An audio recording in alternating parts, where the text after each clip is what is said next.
All right, today we're going to peel back the layers of one of the most famous cartoons in the world to find something pretty surprising.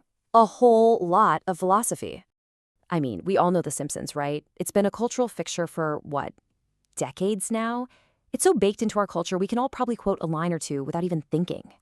But what if I told you there's way more going on in Springfield than just meets the eye?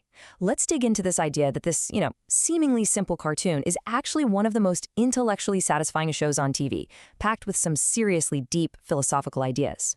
So let's kick things off with a family's moral compass, Marge. All that seemingly endless worrying and her quiet guidance.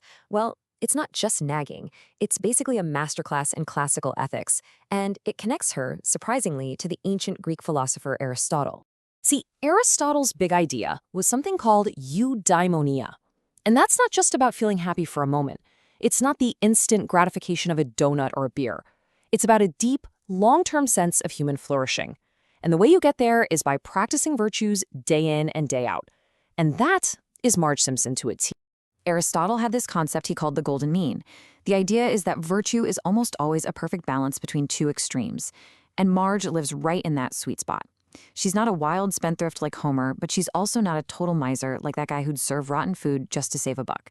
Nope, she's the virtuous middle ground, frugal.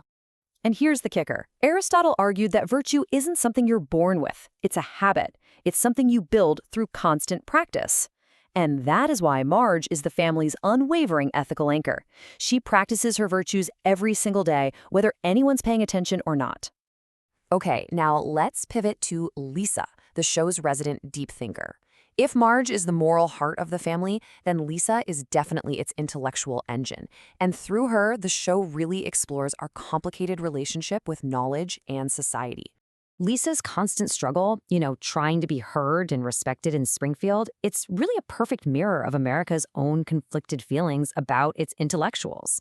We watch her brilliance just constantly smash up against the town's, and let's be honest, our own cultural limits. This is the tension Lisa lives with every single day. Springfield, just like the real world, has this total love-hate thing going on with its experts. We want them to fix our problems, but we also love to make fun of them. And Lisa is stuck right in the middle of that paradox, respected for her smarts, but often totally left out because of them.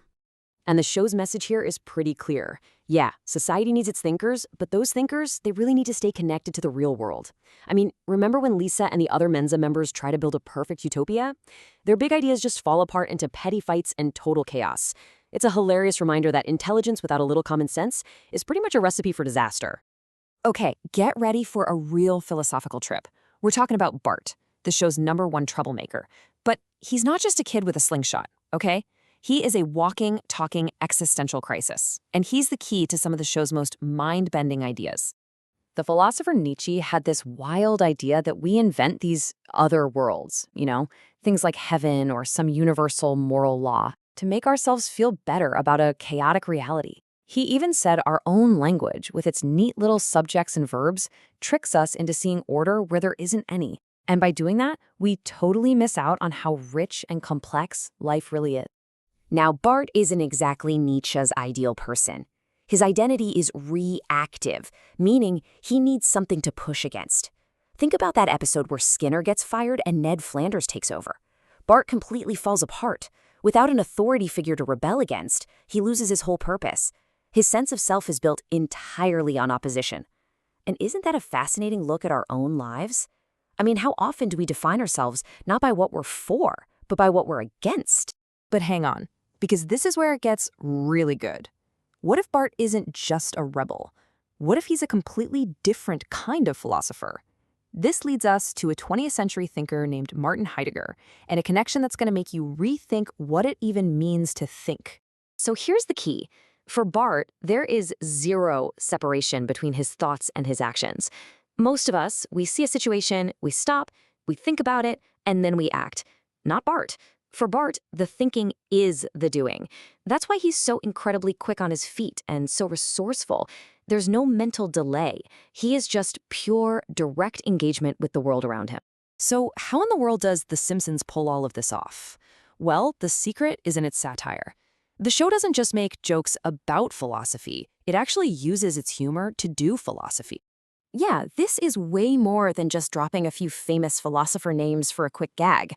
The show is doing something way more clever. It's using humor to actually make us think. It's like a reflective laughter that really gets you. The show's humor is basically a Trojan horse for these massive ideas. When we laugh at Homer being a total bonehead or the whole town forming an angry mob at the drop of a hat, we're not just laughing at a cartoon. We're actually being invited to think about the absurdity in our own world, that gap between how things are and how they ought to be. At the end of the day, The Simpsons teaches us that philosophy isn't just some stuffy academic thing locked away in old books. No way. It's alive and kicking in the most unexpected places. It's a lens for seeing our world a little more clearly, and it makes you ask the question, what other big ideas are hiding just under the surface of the shows that you love?